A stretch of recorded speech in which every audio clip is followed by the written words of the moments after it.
and this is your weekly insight on the Amara resistance struggle brought to you by Tikur Anbesa Media. Stay informed, stay inspired, and join the movement.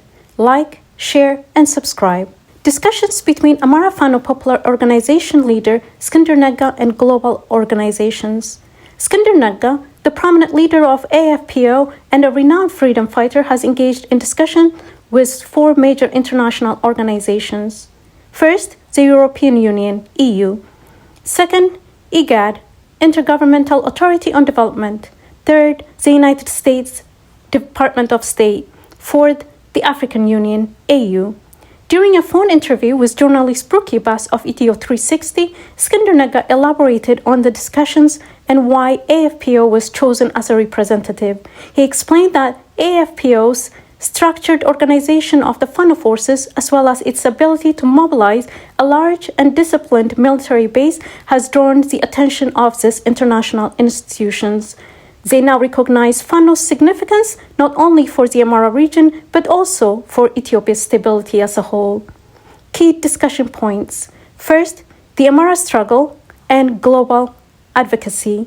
Eskinder emphasized the importance of Amara people's resistance and how it relates to broader international concerns. He discussed strategies for raising awareness about the fleet of Amara people and their movement's legitimacy.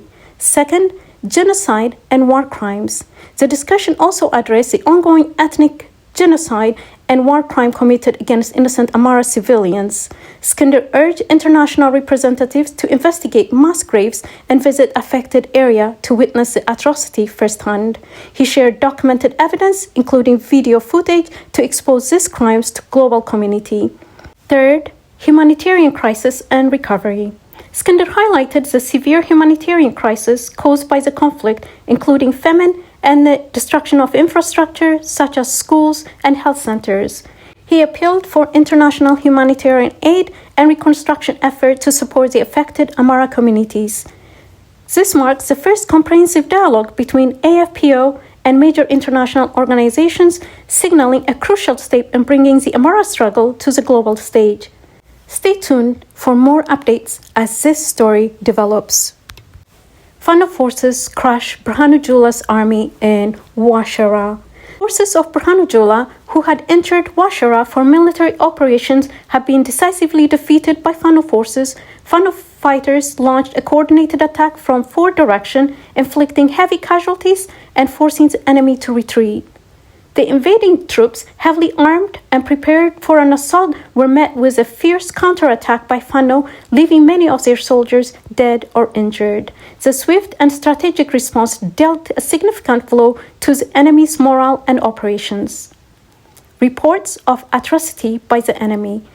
2 days prior to their defeat, the Rujus force loyal to Abiy Ahmed were accused of committing heinous crimes near Washara. Survivors from the village of Gwara reported that the soldiers had abducted a religious leader and 10 children, including one as young as 15. They also tortured a religious figure and a family head without any justification, demonstrating brutal and inhumane behavior. The Rujus soldiers reportedly engaged in further atrocity, including abducting innocent children under the pretext of gathering livestock at night. This action has left the local community devastated. A decisive response by Fanno. In response to these barbaric acts and to protect the innocent, Fanno forces executed a decisive attack on the enemy today. The invaders who entered Washara with ill intention were ambushed from four directions and overwhelmed. Their advance have been completely crushed and their forces has been forced to retreat in disarray. This victory by Fanno marks another chapter in the continued resistance against oppression and injustice. Amara Fanno in Shaa trains and graduate new recruits. The Amara Fanno forces in Shaa region have successfully trained and graduated a new batch of recruits, preparing them for upcoming missions. The training, which took place in the Azwa district, focused on equipping the recruits with skill necessary to join the resistance efforts. The graduation ceremony was led by Commander Taddese along with other senior Fanno leaders in the area. During the event, Commander Taddese welcomed the new recruits, delivering motivational message and emphasizing their crucial role in the struggle. It's reported that the Fanno forces have been significantly increasing their manpower and enhancing their arsenal day by day, ensuring their readiness for any future challenges. This development highlights the growing strength and organization of the Amhara Fanno resistance movement. Mass defection of military personnel reported in South Gondar. Reports indicate that a significant number of military personnel have deserted from the area commonly referred to as Durdura in the Gain district of South Gondar.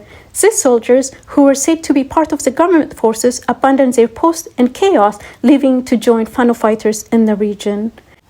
According to sources, the desertions stemmed from disillusionment with their leadership and a decline in morale and combat effectiveness.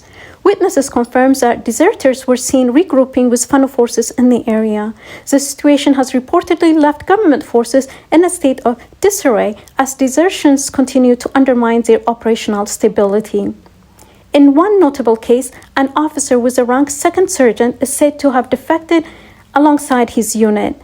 This followed broad trends of defections by soldiers in recent weeks as they reportedly lose trust in the military leadership under Prime Minister Abiy Ahmed.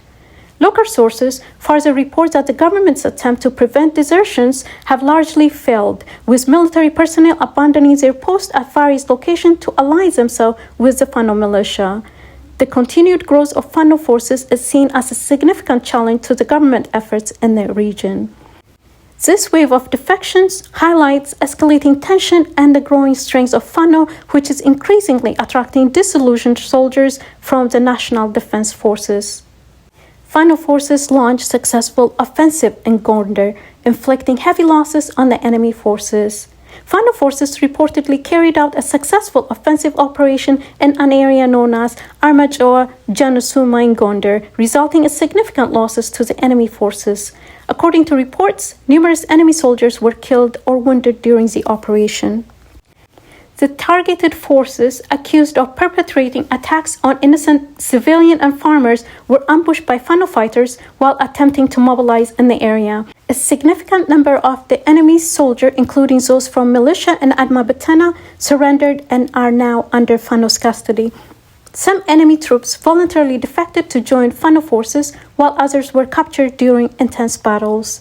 Additionally, in a separate engagement in Matama Warada near Mesha, over 14 government soldiers were reportedly neutralized during a Fanno counterattacks. The government forces had launched heavy artillery attack on Fanno position but faced a devastating response, leaving the remaining troops in disarray. It is reported that 4 enemy soldiers, in an attempt to retaliate after their defeat, committed atrocity by killing unarmed civilians in the area. The government forces, known for their scorched earth tactic after battle losses, are accused of targeting peaceful residents to mask their failures. Fanno continues to strengthen its presence in the area as more defectors join their ranks. Over 14 Adma Batana soldiers neutralized in clash at Gubai town, Gojam. In a battle that took place in Gubai town, located in Dejanwarada, Gojam, more than 40 members of the Adma Batana forces were neutralized by Fanno fighters. The Adma Batana forces stationed in Gubai town faced a fierce offensive led by Fanno forces under the Berga Brigade. The operation resulted in heavy losses for the enemy, leaving only a few survivors who were described as disorganized and in retreat. During the battle, a renowned Fanno fighter, Alamu, reportedly fought valiantly against the enemy. Despite being outnumbered and urged to surrender, Alamu refused, declaring, "I will never bow to my enemy." He is said to have neutralized over 5 enemy combatants before falling honorably. The defeated Adma Batana forces, overwhelmed by Fanno's offensive, are believed to have resorted to targeting civilians. In one incident, they allegedly killed an innocent woman under the pretext of her being a Fanno informant while she was on her way to collect food. This operation highlights the mounting challenges facing the Adma Batana forces as their morale continued to decline under sustained pressure from Fanno fighters. Fanno forces targeted militia and military leaders in Wollo, Amhara region. In recent developments in the Wollo region of Amhara, Fanno forces have neutralized key militia leaders, including the commander of militia unit, as well as 2 defense shield leaders. These actions are seen as part of Fanno's continuing offensive to weaken enemy militia groups. Reports suggest that the operation took place around the vicinity of Atronos Brigade, with the militia forces being caught off guard. Fanno forces, after tracking the movements of these leaders, successfully neutralized over 8 militia members who had defected to join their ranks. Fanno fighters then expanded their efforts to target the leadership of these militia groups, successfully capturing key officials and members who have been part of the Adma-Batana operation. Meanwhile, in another part of Wallo, Fanno forces clashed with military forces identified as the Berjuma Brigade, making another critical victory for the Fanno. The confrontation took place in the area referred as Berjuma, where civilians were reportedly caught in crossfire. 3 separate militia groups involved in the attack were successfully neutralized, further weakening enemy resistance. Similar actions have been reported in other locations, where Fanno forces have been intercepting travelers and vehicles, carrying out inspection and disrupting enemy line of communication. These ongoing operations are expected to continue with high success rate and continued pressure on enemy militias. Thank you for tuning in to today's updates. Be sure to share, like, and subscribe to Tikur Anbesa Media for more in-depth coverage on important developments. Stay tuned and join us next week for more breaking news and insightful reports. This is Mekdes, signing off.